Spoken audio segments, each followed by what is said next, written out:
Hello students, कैसे हैं आप सब। मैं आप सबका स्वागत करता हूं एविजन के यूट्यूब चैनल पे।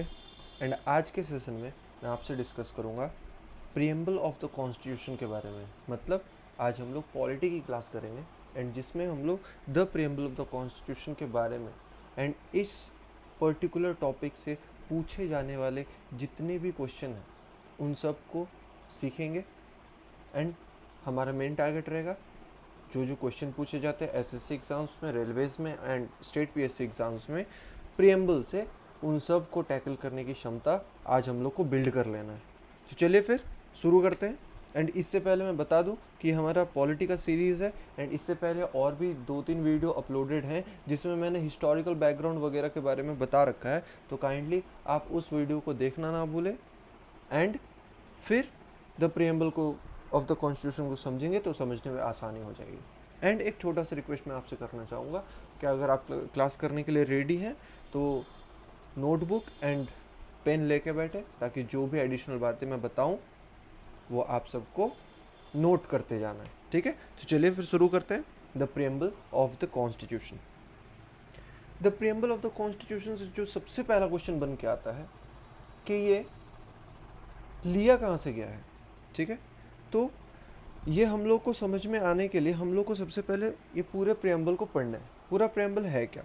We the people of India having solemnly resolved to constitute India into a sovereign, socialist, secular, democratic republic and to secure to all its citizens justice, social, economical and political, liberty of thought, expression, belief, faith, and worship, equality of status and opportunity, and to promote among them all fraternity, assuring the dignity of the individual and the unity and integrity of the nation. In our Constituent Assembly, this 26th day of November 1949, do hereby adopt, enact, and give to ourselves this Constitution. ये तो है हमारा preamble. तो याद कीजिए जो सबसे पहला क्वेश्चन मैंने पूछा कि इसकी सोर्स कौन सी कंट्री है, मतलब किस कंट्री से प्रियम्बल की आइडिया को रैंसेक करके हमारे कॉन्स्टिट्यूशन ऑफ इंडिया में इंसर्ट किया गया है। तो यहाँ पे आंसर हो जाएगा यूएसए।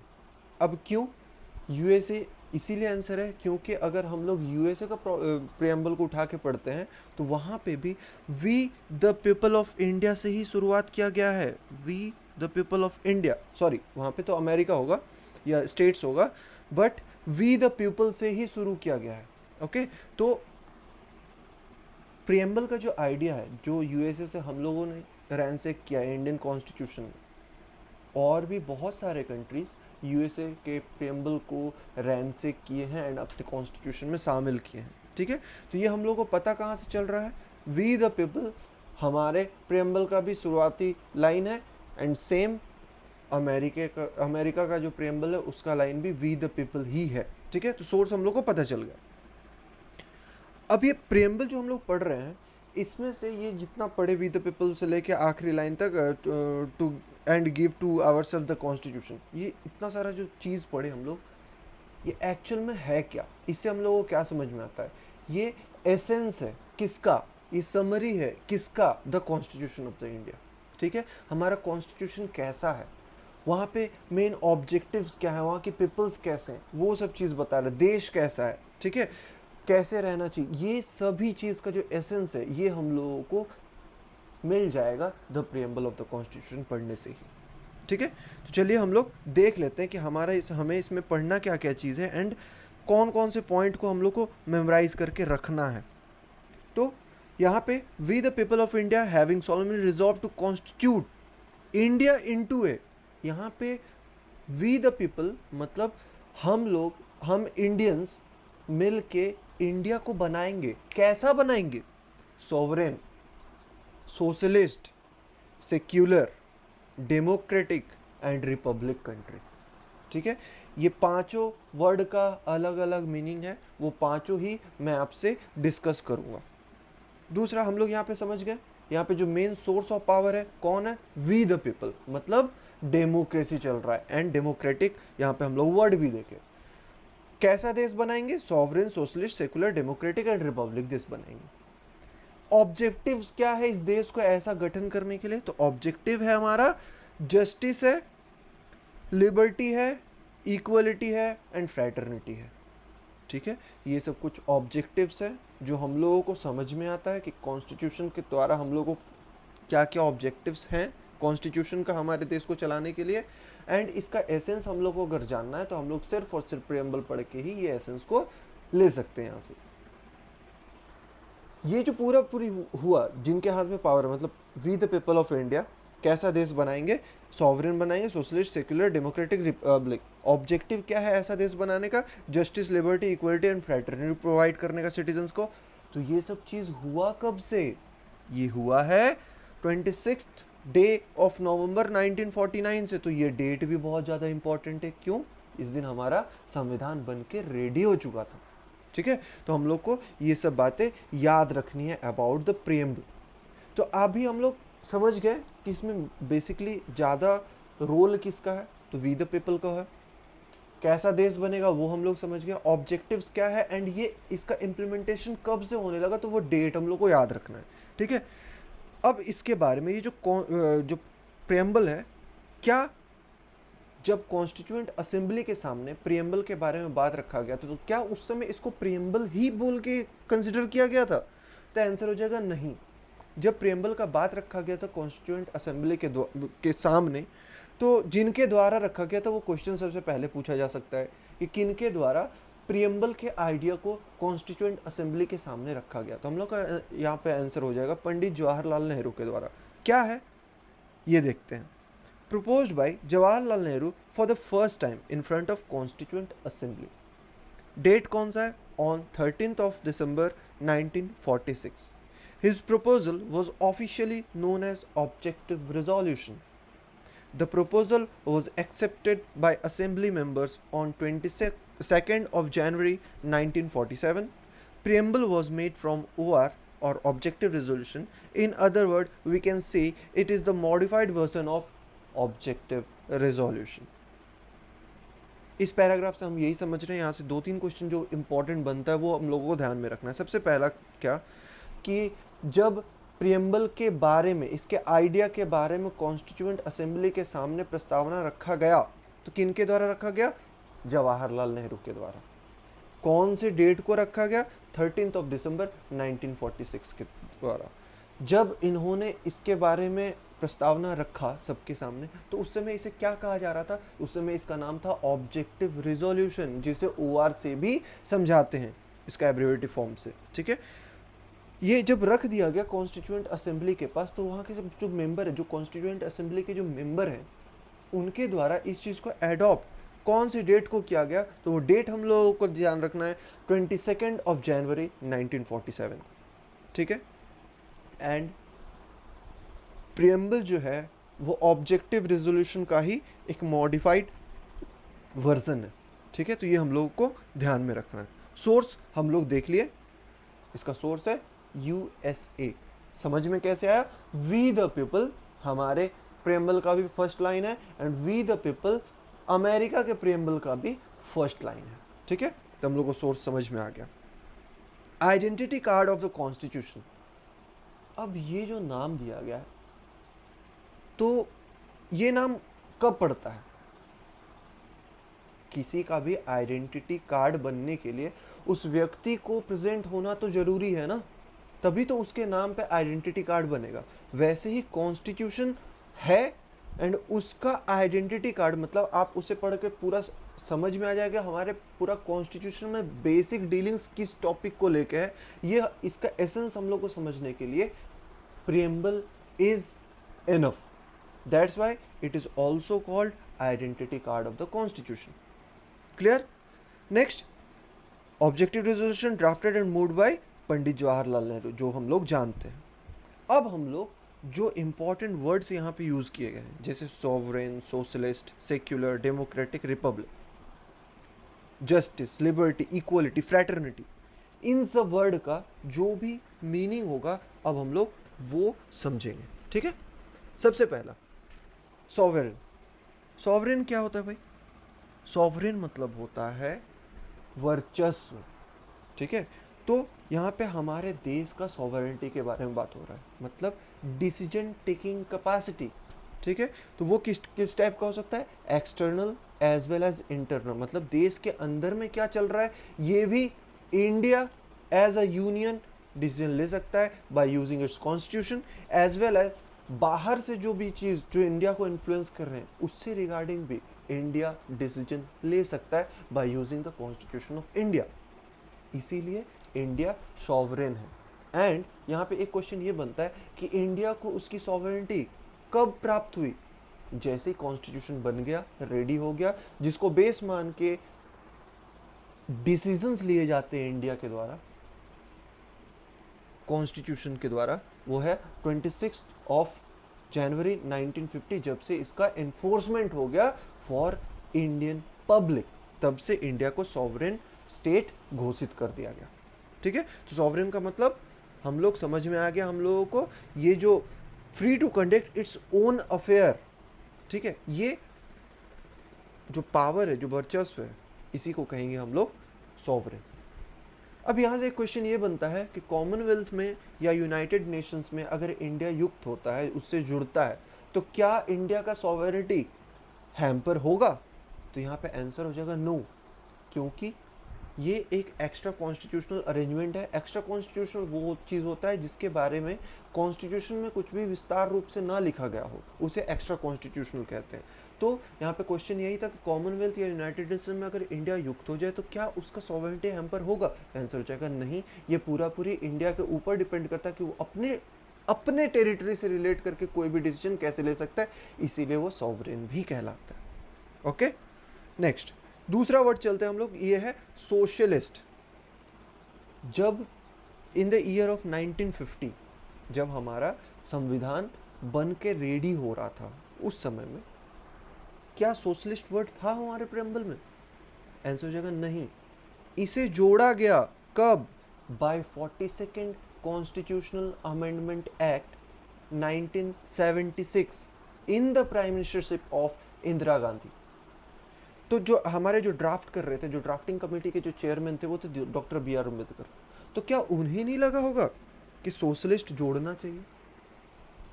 उन्हें ये चीज़ नहीं लगा, और लगा भी था तो वो ये वर्ड यूज़ नहीं किए, बट उसका जो एसेंस है वो हम लोगों को दे दिया गया। कैसे दे दिया गया ये हम लोग थोड़ा सा समझते हैं। जैसे सोशलिस्ट क्या है? India has its own brand of socialism or mixed type of socialism where the public sectors and the private sectors coexist. The aim of the government is to establish a welfare state.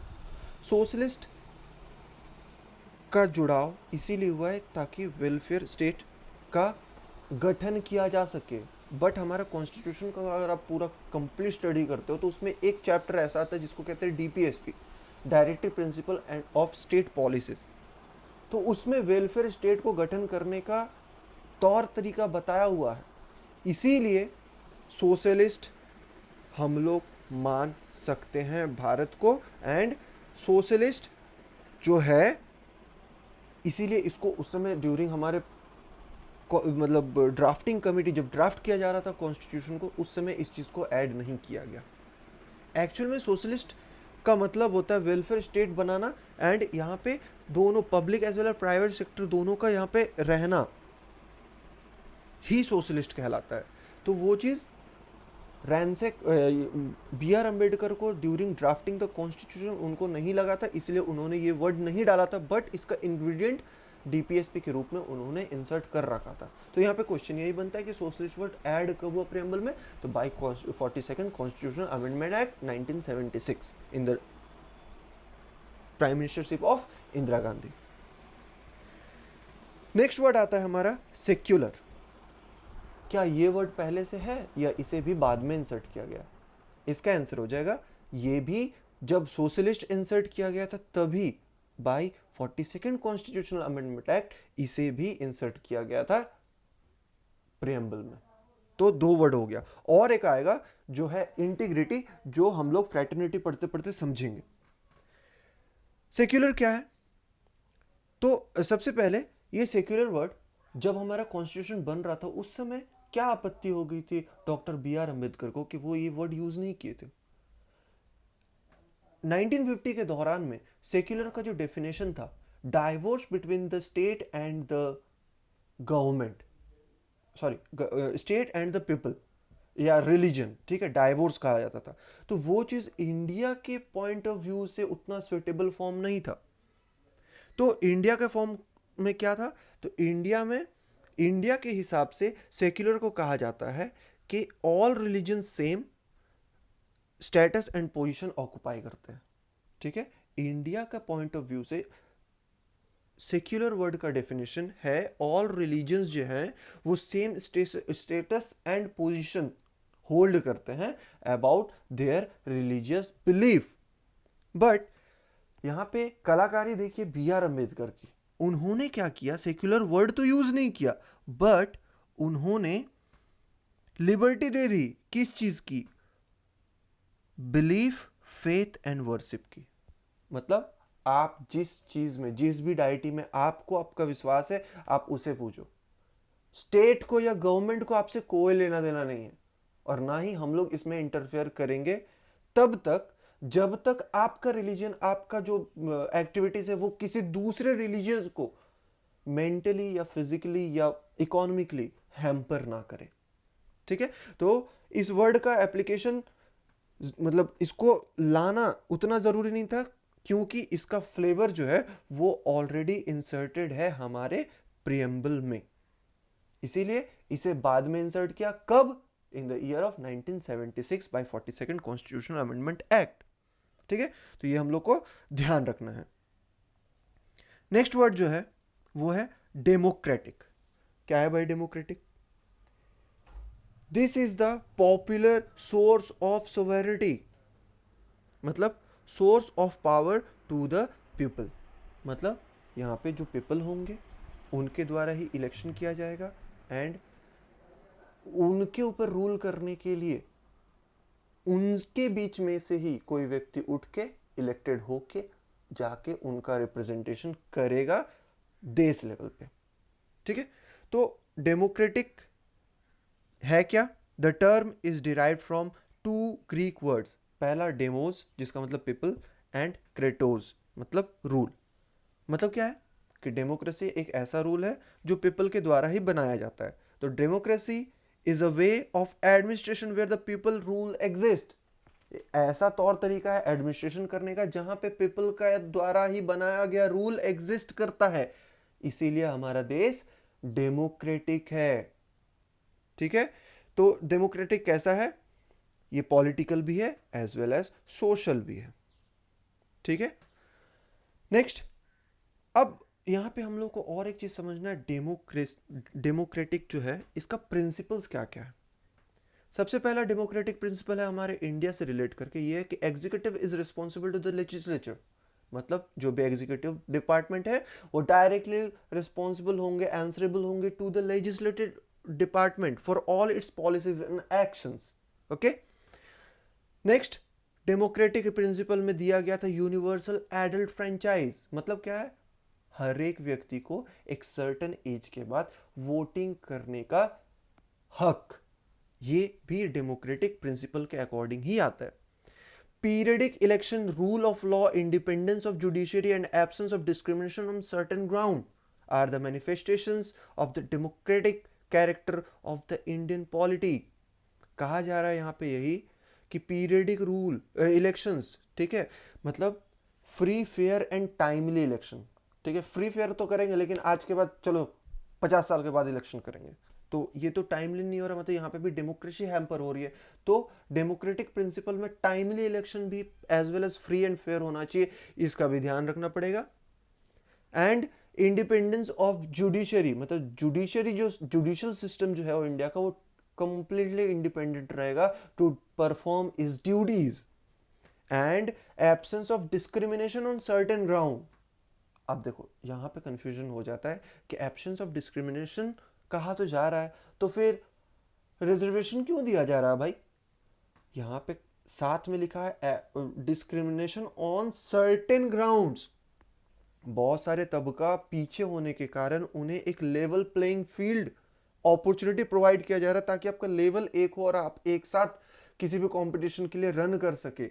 इसी वजह से reservation का system चलता है ताकि एक level सबका equal बनाया जा सके। ठीक है, तो ये भी एक मतलब डेमोक्रेटिक प्रिंसिपल के अंदर ही आएगा। तो हम लोग को ये सब चीज अबाउट डेमोक्रेसी पता भी होना चाहिए एंड उसका मीनिंग क्या है ये भी हम लोगों को ध्यान में रखना है एग्जाम पॉइंट ऑफ व्यू से। नेक्स्ट जो है वो है रिपब्लिक। रिपब्लिक क्या है भाई? रिपब्लिक मतलब इसमें जो हेड होंगे स्टेट के वो इलेक्टेड होंगे, इलेक्टेड हेड होंगे। मतलब सेंटेंस पढ़ते हैं समझ में आ जाएगा। Head of the state is elected and there is no hereditary post. मतलब कोई भी हेरिडिटरी पोस्ट नहीं होगा। मतलब राजा का बेटा राजा, राजा का बेटा राजा, राजा का बेटा राजा नहीं चलेगा। मोनार्की नहीं चलेगा। यहां पे होगा क्या? The opposite of republic is monarchy where head of the state come through succession not through election. monarchy में क्या होता है? वहां पे हेड ऑफ द स्टेट होते हैं वो सक्सेशन, मतलब राजा का बेटा जो है वो भी बड़ा होके वो राजा ही बन जाएगा, वो सक्सेशन होता है, वो मोनार्ची कहलाता है। But in case of Republic यहाँ पे इलेक्शन के थ्रू जो मेंबर्स रहेंगे, जितने सारे पीपल ऑफ इंडिया उन्हीं के बीच में से इलेक्शन करके एक व्यक्ति को रूल करने के लिए हेड ऑफ द स्टेट का घोषणा कर दिया जाएगा, उन्हें हेड ऑफ द स्टेट बना दिया जाएगा। ठीक है, तो ये चीज हम लोग को कौन समझाता है? रिपब्लिक। तो इस टाइप का हमारा देश है, ये चीज हम लोग को समझा रहा है प्रीएम्बल ऑफ द कॉन्स्टिट्यूशन। ठीक है, नेक्स्ट। अब तो हम लोग समझ गए हैं कि किस किस टाइप का, मतलब किस टाइप का देश है हमारा। अब इस टाइप का देश बनाने के पीछे का कारण क्या है, ऑब्जेक्टिव क्या है, क्या हासिल करना चाहते हैं इस टाइप का रूल बना के, इस टाइप का देश बना के। ठीक है, तो अब वो ऑब्जेक्टिव्स हम लोग पढ़ेंगे। तो सबसे पहला ऑब्जेक्टिव है लिबर्टी। लिबर्टी कैसा देगा? Freedom of conscience, faith and life.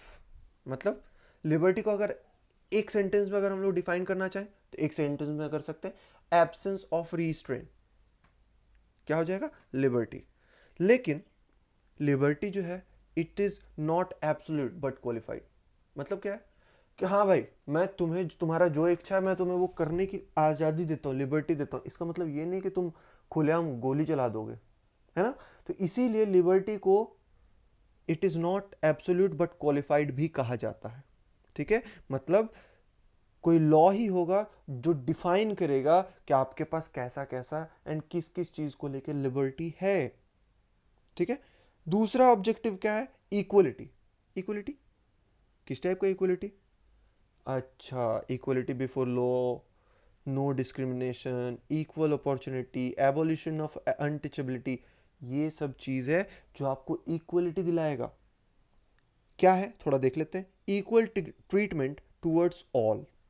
In India, some sections of the population are given special reservation as they are considered as weaker sections of the population. For example, in government job, they are given 49.5% reservation. ठीक है, तो ये जो equality है ना, याद करो वो जो मैं समझा रहा था, जो इक्वल प्लेइंग फील्ड जो प्रोवाइड करवाया जाता है, जो निचले तबके के लोग होते हैं उन लोगों के, जैसे शेड्यूल कास्ट, शेड्यूल ट्राइब। दिल पे कोई मत लेना, मैं किसी को मतलब हम या फिर हर्ट करने के लिए ऐसी बातें SC ST नहीं कर रहा हूँ। बट उन लोगों को जो रिजर्वेशन दिया जाता है वो बेसिकली इक्वल प्लेइंग फील्ड का अपॉर्चुनिटी प्रोवाइड करने के लिए दी जाती है, एंड वही चीज़ है इक्वलिटी। Next, fraternity. फ्रैटर्निटी क्या है भाई? It is the sense of brotherhood. ठीक है, sense of brotherhood, unity and integrity of the nation. यहां देखो, यूनिटी एंड इंटीग्रिटी, ये जो इंटीग्रिटी वर्ड है, ये word socialist, secular and integrity, ये तीन word by 42nd constitutional amendment act 1976 in the prime ministership of Indira Gandhi, इन तीनों वर्ड को इंसर्ट किया गया था हमारे प्रीएम्बल ऑफ द कॉन्स्टिट्यूशन में। ठीक है, तो ये तीन वर्ड हमारा आ गया है। अब फ्रैटर्निटी का मतलब थोड़ा समझ लेते हैं। The concept of liberty, equality, fraternity are inspired by the French revolution. ये क्वेश्चन डायरेक्टली आता है कि फ्रैटर्निटी, इक्वलिटी, लिबर्टी, इन सब का कंसेप्ट कहाँ से इंस्पायर करके लिया गया है? तो याद रखना फ्रेंच रेवोल्यूशन से इन सबको लिया गया। फ्रैटर्निटी है क्या भाई? फ्रैटर्निटी है सेंस ऑफ ब्रदरहुड, मतलब भाईचारा का जो आदत है या फिर जो तौर तरीका है रहने का वो भाईचारा उसमें दिखे, इसलिए हिंदू मुस्लिम भाई भाई वो सब जो चीज़ है, ये सब सेंस ऑफ ब्रदरहुड समझाने के लिए फ्रैटर्निटी वर्ड को यहाँ पे यूज़ किया गया है, ठीक है। As well as fraternity single citizenship and fundamental duties से भी हमारे पास आती है, ठीक है। कुछ दिन पहले का बात था, सिनेमा हॉल में कोई भी पिक्चर देखने अगर आप जाते हो, अभी तो फिलहाल वो सिनेरियो खत्म है ड्यू टू कोविड-19, बट जब सिनेमा हॉल जाना अलाउड था तब कुछ महीने पहले ये रूल था कि सिनेमा या पिक्चर शुरू होने से पहले नेशनल एंथम होगा। तो उसका मोटो क्या था, वो सेंस ऑफ ब्रदरहुड को एनहांस करने के लिए, हम लोग को बीच में बढ़ाने के लिए उस चीज का इस्तेमाल किया गया था, ताकि कारण क्या है इसके पीछे, कारण यह है कि सिनेमा हॉल में जितने भी व्यक्ति जाते हैं वो सभी अलग अलग, मतलब बहुत सारा डाइवर्सिटी है वहां पे। आपके बाजू में जो बैठे हुए हो सकता है आपके कास्ट से बिलोंग ना करते हो, आपके लेफ्ट साइड में जो बैठे हो सकता है वो आपके लैंग्वेज ना जानते हो, जो आगे बैठे हो सकता है वो आपके तौर तरीका ना जानते हो, बट आप सभी एक चीज कॉमनली जानते हो, वो है नेशनल एंथम। एंड इससे ये समझ में आता है कि हम इंडियंस है, हम में एक चीज कॉमन है, एंड यही है फ्रैटर्निटी, सेंस ऑफ ब्रदरहुड। मेरे ख्याल से आप लोग समझ गए होंगे। अब मूव करते हैं हम लोग जस्टिस। जस्टिस क्या है भाई? Equality of opportunity regarding all. Justice can be of three types: social, economic and political. The concept has been adopted from USSR. जब अनडिवाइडेड रशिया था उससे कंसेप्ट ऑफ जस्टिस को लिया गया। जस्टिस कितने टाइप का होगा? तीन टाइप का। क्या क्या? Social, economic and political. क्यों पढ़ रहे हैं भाई? ये ऑब्जेक्टिव क्यों है? जस्टिस क्या है? अल्टीमेटली आप जो भी कर रहे हो सभी कुछ तो जस्टिस है। मान लो अभी आप लोग आईएएस आईपीएस बनना चाह रहे हो, कहीं कोई सीजीएल ऑफिसर बनना चाह रहा है, कोई रेलवे में जाना चाह रहा है। अभी मान लो मैं जो भी पढ़ा रहा हूँ या फिर आपसे वो क्वेश्चन ना पूछा जाए, ठीक है, एंड आपको जॉब नहीं दिया जाए, तो ये भी तो आपके साथ जस्टिस नहीं हो रहा है। लड़ाई मतलब हम लोग किसी भी चीज के लिए लड़ाई किया क्यों जाता है? जस्टिस ही मेन प्रॉब्लम होता है, ठीक है। तो इसीलिए जस्टिस सबसे बड़ा ऑब्जेक्टिव ही है जिसके बारे में प्रियम्बल में डिस्कस किया गया है ना। तो यह हम लोग को ध्यान रखना है। अमेंडमेंट हुआ है क्या? हाँ, तभी तो तीन वर्ड नए जुटे इसमें। तो अगर हमसे पूछा जाए कि weather preamble is amendable or not, yes of course it is amendable, because एक बार अमेंडमेंट हो चुका है 42nd कॉन्स्टिट्यूशनल अमेंडमेंट एक्ट के दौरान, ठीक है, एंड तीन वर्ड भी जुटे हैं, मतलब इट इज अमेंडेबल। क्या क्या वर्ड जुटे थे?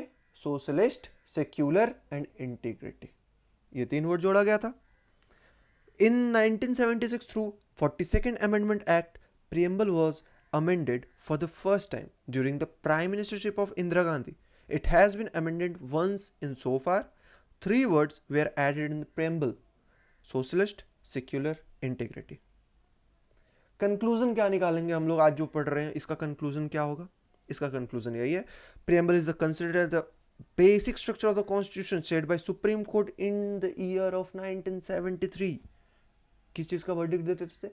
Kesavananda Bharati case versus state of Kerala. इस केस में प्रियम्बल को integral part of the constitution कहा गया था, and preamble is considered as the basic structure of the constitution. Basic structure भी कहा गया था कॉन्स्टिट्यूशन का इसे, ठीक है। तो ये था प्रियम्बल के बारे में कुछ इंफॉर्मेशन, जहां से रिपीटेडली एसएससी में भी क्वेश्चन पूछे जाते हैं इसे अमेंडमेंट लेके, कौन कौन से वर्ड जुट गए या फिर वर्ड के मीनिंग क्या है, ऑब्जेक्टिव्स क्या है, कुछ भी रेलवे में भी पूछे जाते हैं। एंड स्टेट पीएससी लेवल में अगर आप civil services of state PSC, जैसे वेस्ट बंगाल का वेस्ट बंगाल सिविल सर्विसेज है, बिहार सिविल सर्विसेज है, झारखंड सिविल सर्विसेज है, महाराष्ट्र सिविल सर्विसेज है, इन सब में भी अपेयर करते हैं, तो उसके मेंस में भी प्रियम्बल से बहुत ज़्यादा क्वेश्चन पूछा जाता है। आई होप ये वीडियो आप लोग को अच्छा लगा होगा। ये हमारा पॉलिटी का सीरीज चल रहा है, एंड ऐसे ही मैं सभी टॉपिक्स को जो हमें स्टेट लेवल के पीएससी का मेंस में जैसा जिस लेवल पे पूछा जाता क्वेश्चन है, वो मैं आप लोग के लिए कवर करवाने की कोशिश करूंगा। आई होप आप सब ये वीडियो बहुत इंजॉय किए हैं, और अगर आप हमारे चैनल पर नए हैं तो चैनल को सब्सक्राइब ज़रूर करें, अपने दोस्तों से भी ये वीडियो ज़रूर शेयर करें, ताकि वो भी अगर एस्पिरेंट है state level civil services SSC के ऑफिसर बनने के लिए या रेलवे का ऑफिसर बनने के लिए, तो उन्हें हमारा दिया गया ज्ञान उन्हें भी ऑफिसर के पदवी तक पहुंचा दे। चलिए फिर मिलते हैं हम लोग नेक्स्ट सीरीज, इसी सीरीज के नेक्स्ट वीडियो में। Thank you, have a nice day.